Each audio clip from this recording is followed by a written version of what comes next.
Hey, what's up, everybody? Welcome to my channel, Understanding the Reason. I'm so glad that you guys are here. You know, man, I know somebody gonna have something to say about this right here. I already know somebody's gonna have something to say about that beautiful hat, that eagle right there, man. For all my football fans, man, love you guys, man. Much respect to all of you. Definitely appreciate you for being here. Listen, today we're going to get into a continuation of our conversation on why are we here? Why did God, who is a spirit, create physical temporary matter? We're going to talk about that. Very, very important. But first, before we do, make sure you copy your resource. This is what we're coming from my book, Understanding the Reason God Made Man, What Made Him Do It. It took me 18 years to write this book, man, and I am so proud of just really the information that's presented here. I haven't heard a lot of these concepts ever before in my life, and I believe honestly that it's going to bless you tremendously. Okay, so look, get it.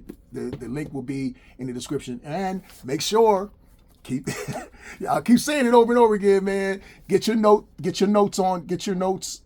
Very, very important. And also, your comments are important too. So you can put your comments down below. I promise you, we won't, attack you or nothing like that, man.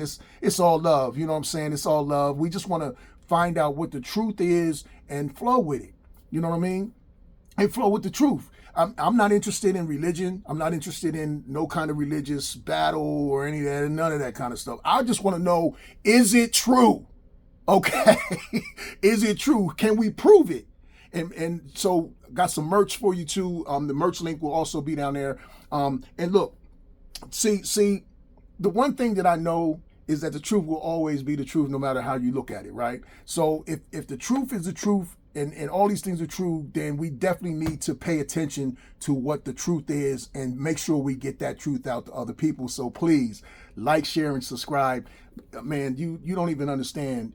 There's people out there that just don't know. And so it'd be cool if we can just work together and get the information out to them. Let's get into the book, man. So we've been talking about how there was a war that was started in heaven by Satan. Right? He started this war, and we kind of, in our last conversation, we kind of supported that by the vision that Daniel actually saw a vision of some things that was going to happen on the earth, and he began to seek God about that, to illuminate his understanding, because the things that he saw, he didn't understand. So God dispatched a messenger, a warrior messenger, to speak with him pertaining to these things, right? And we'll pick it up right where what the angel said. He said, "But the spirit, the princes of the kingdom of Persia withstood me, or made war with me 21 days. But behold, Michael, one of the chief princes, came to help me.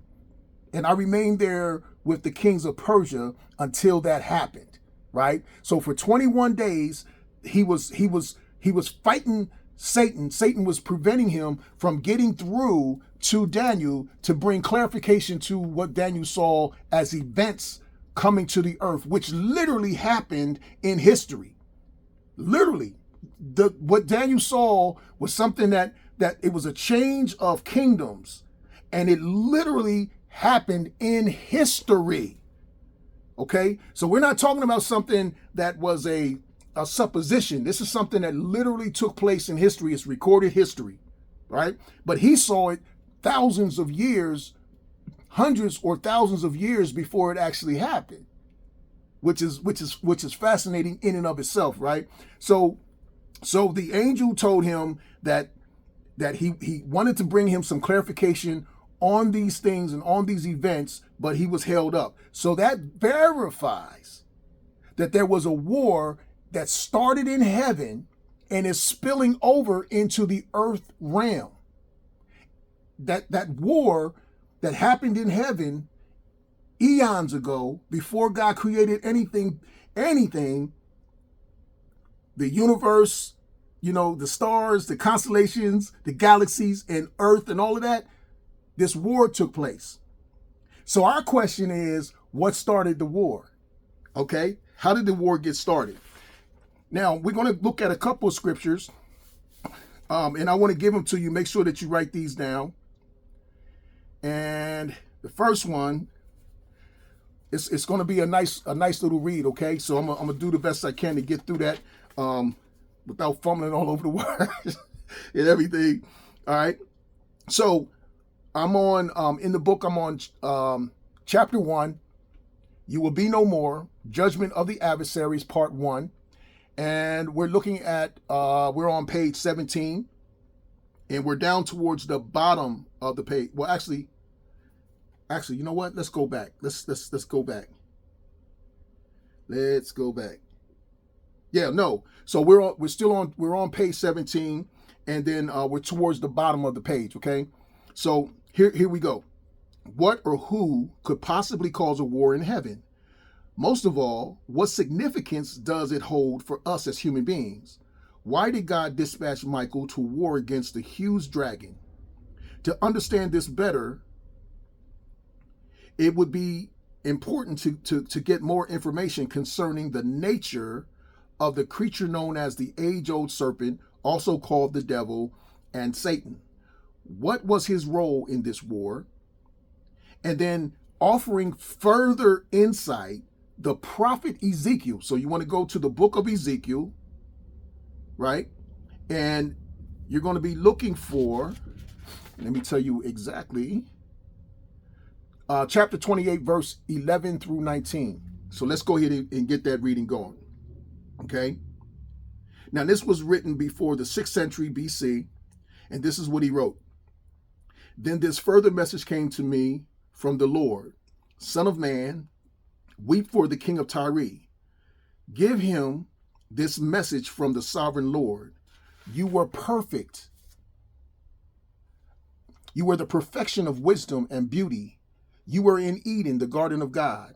Your clothing was adorned with every precious stone, red carnelian, crystallite, chrysotile, white moonstone, beryl, onyx, jasper, sapphire, turquoise, and emerald, beautifully crafted for you and set in the finest gold.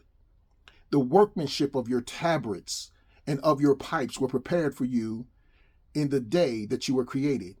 They were given to you on the day that you were created. I ordained and anointed you as listen to this, mighty angelic guardian that covers with overshadowing wings, and I set you so. You had access to the holy mountain of God and walked among the stones of fire. Wow. You were blameless in all that you did from the day you were created until the day evil and guilt was found in you.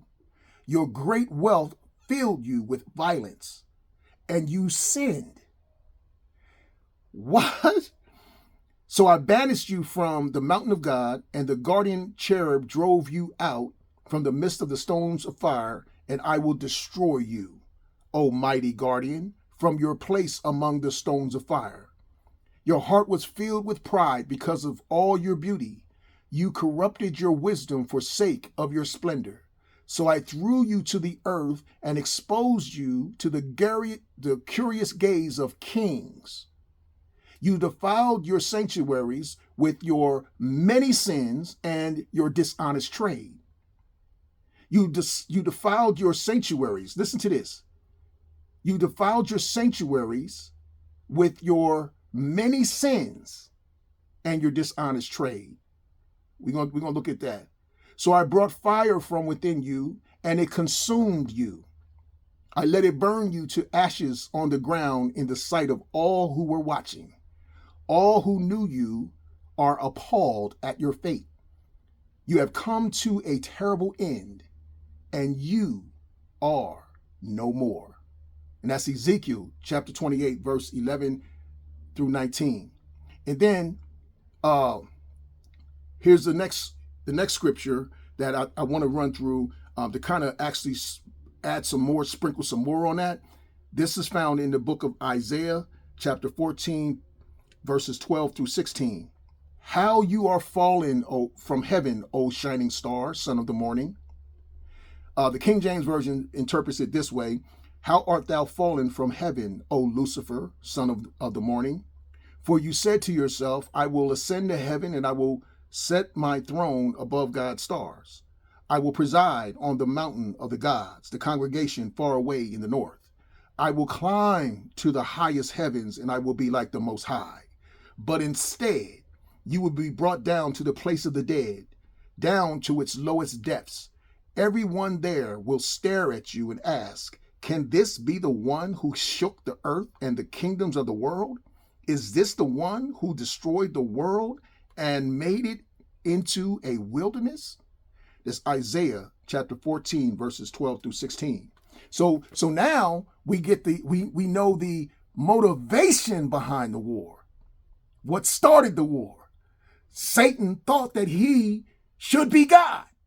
And as a result, he ended up getting banished from heaven. Him and his forces were beat up in a war and flung to the earth, right? And then we heard the plan of God start to go into effect. Then I heard a loud voice in heaven.